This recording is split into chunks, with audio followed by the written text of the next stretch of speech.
எப்படி நாம் நமது புத்தியை கல் புத்தியிலிருந்து தெய்வீக புத்தி, அதாவது தங்க புத்தி உடையவர்களாக ஆக்க முடியும்? ஓம் சாந்தி. நாம் இப்பொழுது கல் புத்தியோடு இருக்கின்றோம்.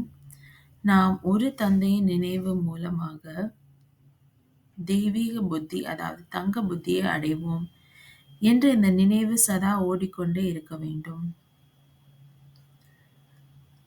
நாம் தந்தை ரூபத்தில், டீச்சர் ரூபத்தில் மற்றும் குரு ரூபத்தில், 3 ரூபத்திலும் ஒரே ஒருவரை நாம் நினைவு செய்கின்றோம். அப்படி நினைவு செய்வதன் மூலம் நமது புத்தி எவ்வளவு ரிஃபைன்டாக ஆகின்றது. பக்தி மார்க்கத்தில் கூட நினைவு செய்கின்றார்கள், ஆனால் தேகதாரிகளை நினைவு செய்கின்றார்கள். இப்பொழுதோ நாம் பரமாத்மா தந்தையை நினைவு செய்ய வேண்டும். உலகில் தந்தை ஒருவராக இருக்கின்றார் மற்றும் ஆசிரியர் வேறொருவராக இருக்கின்றார் மற்றும் குரு வேறொருவராக இருக்கின்றார்.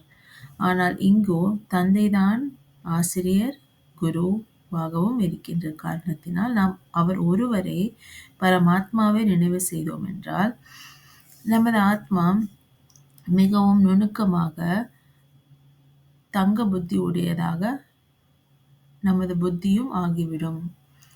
நமது புத்தி எப்பொழுது கல் புத்தியிலிருந்து தங்க புத்தி ஆகின்றதோ அப்பொழுதுதான் நாம் அந்த அளவு உயர்ந்த பதவியை அடைய முடியும்.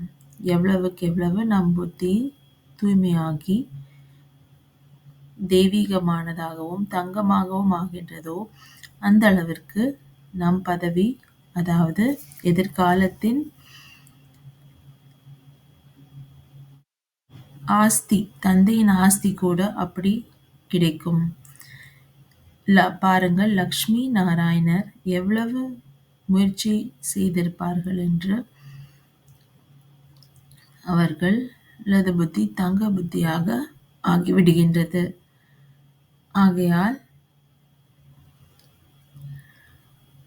நாம் இப்பொழுது தந்தை நினைவில் இருந்து கொண்டு நமது புத்தியை ரிஃபைன்டாக, அதாவது நுணுக்கமாக மற்றும்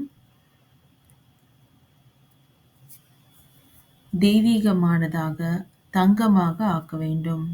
ஓம் சாந்தி.